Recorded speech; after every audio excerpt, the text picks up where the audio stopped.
Of the best serious இந்த K ட்ராமாவில் அந்த 2025 ரிலீஸ் ஆகிருக்கு. என்ன அப்படின்னா, ஒரு வினை விதைத்தால் அந்த வினை வந்து எப்படியெல்லாம் வந்து ஒவ்வொருத்தரையும் தொடர்பு கொண்டு அது கிளியர் பண்ணுங்கிறது தான் இந்த வெப் சீரிஸோட ஸ்டோரி. ஒரு பெண்ணுக்கு ஒரு பெண்ணால் ஒரு அநீதி இழைக்கப்படும். ஒரு பெண்ணு வந்து இன்னொரு பெண்ணு மேலே கொண்டிருந்த பொறாமையில் ஒரு அநீதி இழைப்பா.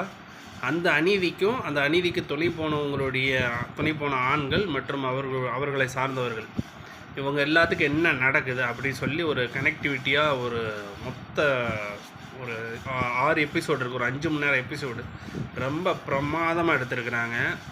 கண்டிப்பாக பாருங்கள்.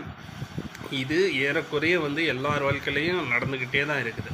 ஸோ இந்த கர்மாங்கிறது நிறைய பேர் பேசுவாங்க. ஆனால் ஒருத்தரை எப்படி தாக்குதுன்னா அதுக்கு ஒரு கனெக்ஷன் இருக்கணும் இல்லையா? அந்த கனெக்ஷனும் சூப்பராக சொல்லியிருப்பாங்க. இன்னொன்று தமிழில் வந்து ஏற்கனவே வந்து ஒரு 2023 ஒரு படம் ரிலீஸ் ஆகிருந்துச்சு, கொன்றால் பாவம் அப்படி சொல்லி. ஏற்கனவே கன்னடத்தில் அந்த படம் ரொம்ப ஃபேமஸான படம். அதை தமிழில் வந்து ரீமேக் பண்ணியிருந்தாங்க, கொன்றால் பாவம்னு. இந்த ரெண்டையுமே பாருங்கள். நம்ம யாருக்காவது ஒன்று செய்கிறோம்னா அது எப்படி வந்து நம்மளை நோக்கி வருது அப்படிங்கிறது ரொம்ப பிரமாதமாக இருக்குது. இந்த ரெண்டு படத்தையுமே கண்டிப்பாக எல்லோரும் பார்க்கணும். குடும்பத்தோடு பாருங்கள். பார்த்தீங்கன்னா நிறைய விஷயம் அவேர்னஸ் ஆகும். ஸோ இது ரொம்ப முக்கியமான ஒரு தகவல் நினைக்கிறேன். ஸோ வாய்ப்பு இருக்கிறவங்க பாருங்கள். நன்றி.